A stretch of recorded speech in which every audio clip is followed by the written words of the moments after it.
People stop aging at 25, but they only get one more year to live after that. A clock on their arm shows how much time they have left.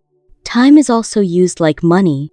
The rich can keep buying time and live on, while the poor must work to earn every extra minute.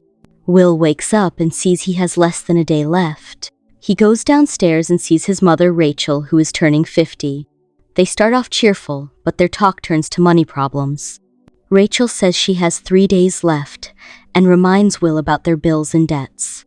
Will says he'll find a way to help. Rachel tells him she's leaving for 2 days to work and plans to pay part of a loan. She asks Will to meet her at the bus station later so he can give her more time. Before leaving, she gives him 30 minutes to buy lunch.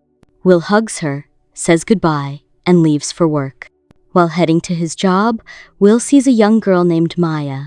She asks for a minute of time and Will kindly gives her 5. She walks away smiling.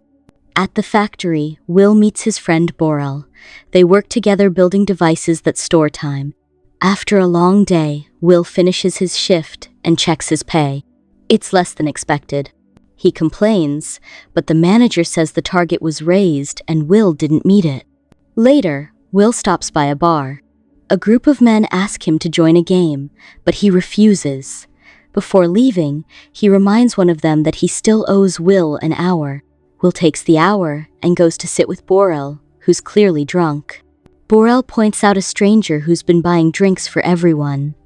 He says the man has over 100 years on his clock. Will notices someone nearby watching the man too closely. Sensing trouble, he warns the stranger named Henry that he's drawing attention and should leave. But Henry decides to stay. The mood in the bar changes fast when some rough-looking men walk in. People start leaving in a hurry. Borel whispers to Will that they're Minutemen thugs who steal time from others. He tries to pull Will away, but Will stays, saying he won't do anything reckless. Borel leaves. Their leader, Fortis, walks up to Henry and demands his time. He even offers Henry a chance to fight for it. Henry looks weak and excuses himself to the restroom.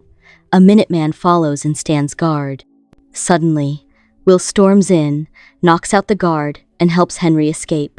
They run, with the gang close behind. After jumping a gate, they hide in an old, empty building. The Minutemen almost catch them, but leave after one of them tells Fortis that he knows who Will is. While catching their breath, Will and Henry talk. Henry shares that he's 105 years old. He says he's tired of life and no longer wants to go on, which is why he took risks. Will gets upset, saying he and his mother work every day just to stay alive.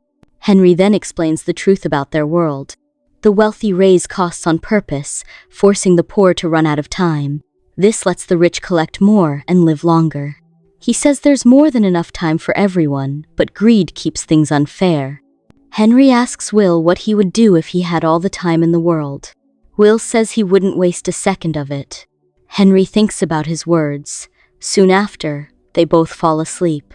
As the day begins, Henry transfers nearly all his time to Will, keeping only 5 minutes for himself. Will is still asleep when it happens.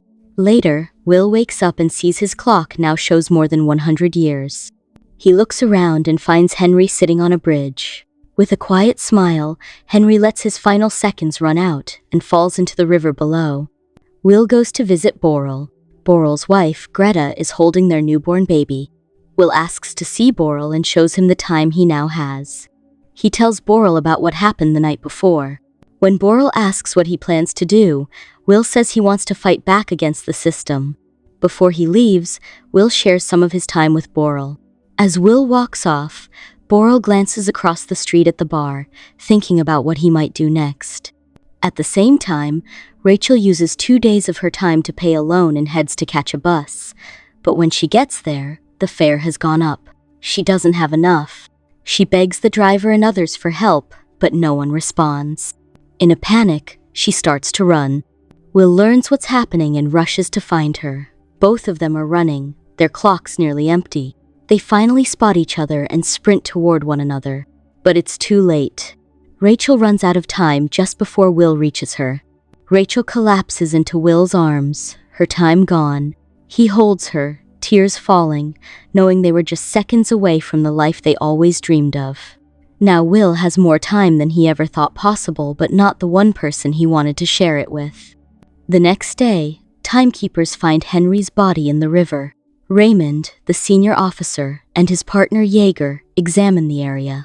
Just as they're about to leave, Raymond notices a security camera above the bridge. Elsewhere, Will sits quietly in a car. He wears a sharp suit and carries a new look, calm, focused. The car moves past time zone checkpoints, where people are divided by class. With each border, the toll rises. At the final gate, Will pays a full year to enter New Greenwich. The driver turns and asks his reason for coming. Will replies, he wants to make those in New Greenwich pay. The city is nothing like the world he knows. Everything is calm, clean, and slow. As Will steps out of the car, his instinct kicks in. He runs, moving fast like someone who's always out of time. Then he pauses, looks at the years on his arm, and begins to walk, adjusting to his new life. But someone is already watching him. Sylvia, a curious woman from the upper class, notices the way he moves. Will walks into a luxury hotel and asks for the best room they have. Will wakes up in a high-end suite, still carrying over 100 years on his clock. The bed is soft, the view is beautiful, and everything around him is perfect, yet his mind is heavy. He can't stop thinking about his mother. For the first time, he tastes real fine food and drinks. When the bill comes, he pays and leaves the waitress a week's worth of time. She's surprised and tells him he moves too fast for someone from this city. Will grins and says he doesn't rush when it truly matters. Planning to visit the high-stakes event, Will changes into a fresh suit to match the rich crowd. Meanwhile, at the timekeeper's office, Raymond and Jaeger spot him on camera. Jaeger reports that someone crossed several zones in one day and is now inside the event.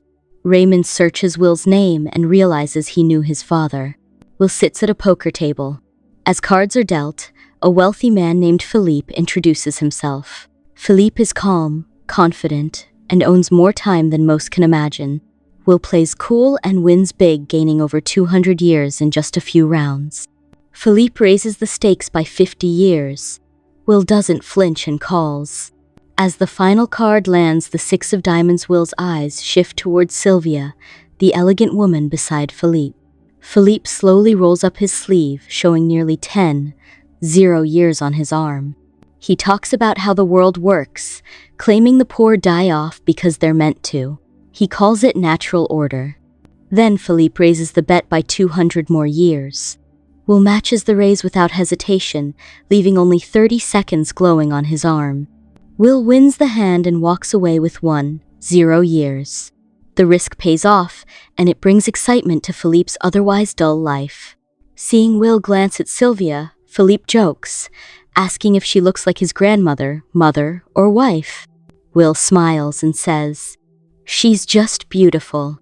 Philippe introduces Sylvia as his daughter. She invites Will to a party at their home. The next day, Will buys a sleek new car with part of his winnings and drives to Philippe's mansion. There, he meets 3 women from the same family, each looking the same age, though they span generations. Will stands out in the crowd. Sylvia notices and walks over, rescuing him from standing alone. They talk and slowly open up to each other. The conversation leads to dancing. At one point, she asks if he's from the ghetto. Will doesn't confirm or deny.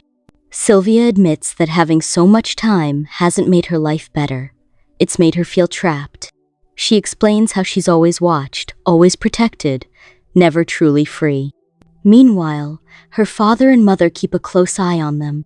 Feeling the pressure, Will takes Sylvia's hand and leads her outside. They walk to the beach and step into the water, leaving everything behind. At Philippe's house, timekeepers burst in and take Will to meet Raymond. Raymond doubts Will's story about getting time from Henry's death and seizes his time. Will asks why suicides get more attention than ghetto murders, reminding Raymond of Will's father. Will quickly fights the guards, grabs Sylvia, and they escape by car. Raymond crashes into them, but Will stays calm, reverses, and they hide under a bridge. Out of time, Will asks Sylvia for some, but she refuses. Next morning, they crash after hitting spike strips. Fortis finds them, takes most of Sylvia's time, leaving her 30 minutes. Will gives her a few more minutes, and they run to find more time. Every second counts. With 3 minutes left, Will rushes to Boral's house but learns he died from drinking. Sylvia is scared her time is almost gone. Will spots her earring, and they sell it for 2 days of time. They hide as sirens come. Walking through the city, Sylvia talks about her family's company, which is very rich but doesn't change her life. Will calls Raymond, offering 1,000 years to the poor zone for Sylvia's safety. Raymond warns him to stop, but Will says his father died fighting for a cause. That night, Sylvia stays with Will. They share stories about their families and realize they are the same age, growing closer. In the morning, Will waits for Philippe's time transfer, but gets nothing. Sylvia feels disappointed. Will decides to let Sylvia go, gives her a gun, and walks her to a phone booth. She calls her father and scolds him. Raymond aims a gun at Will, but Sylvia shoots him first. Will helps the wounded Raymond, then they drive away. They fake being timekeepers, stop a driver, and take his car after Sylvia fires a warning shot. That night, they watch the news about themselves. Sylvia refuses to return to her old life.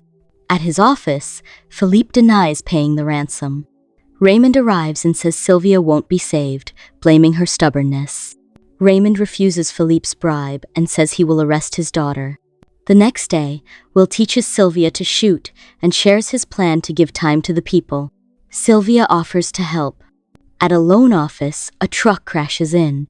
Will and Sylvia grab time devices and tell people to take as much time as they want. Many rush in.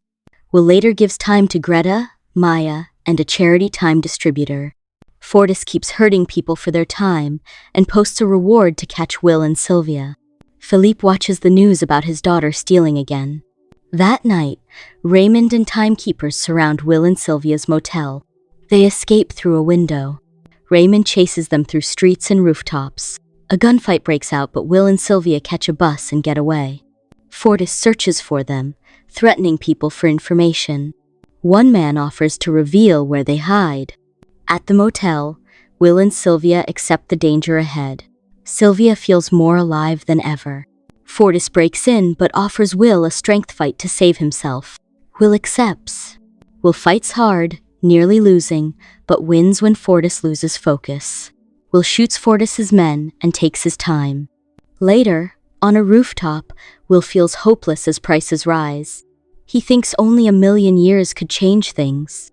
Sylvia listens and shares her own plan to make a difference. The next day, Philippe enters a building with many guards. Sylvia calls for her father, but Will suddenly points a gun at Philippe and takes him captive. In Philippe's office is a vault holding 1,000,000 years of time. Philippe warns that if the time falls into the wrong hands, society will collapse. He says people will always hurt others for a chance to live forever. Will stays calm and tells Philippe that no amount of time is worth one lost life. Then they leave. Outside, police block the road and shoot at Will and Sylvia, but they break through and crash the toll booth to cross the border. Raymond chases them and crashes into their car in the ghetto. Will is safe and asks Maya to give the 1,000,000 years to the people. Raymond points his gun, but the crowd blocks him, and Will and Sylvia escape. Raymond steals their car and keeps chasing. Finally, they meet on the road. Raymond says he's also from the ghetto and learn the gap between rich and poor must stay. Raymond's time runs out and he dies. Will and Sylvia rush to get more time from Raymond's car. Will takes the time first, then helps Sylvia, and they hug just in time to live another day. Across the city, people move into more expensive zones. The Minutemen watch as the old system starts to break. Will and Sylvia move on toward a large time bank for their next move. Thanks for tuning in. Don't forget to subscribe, hit the bell icon, and stay connected with us.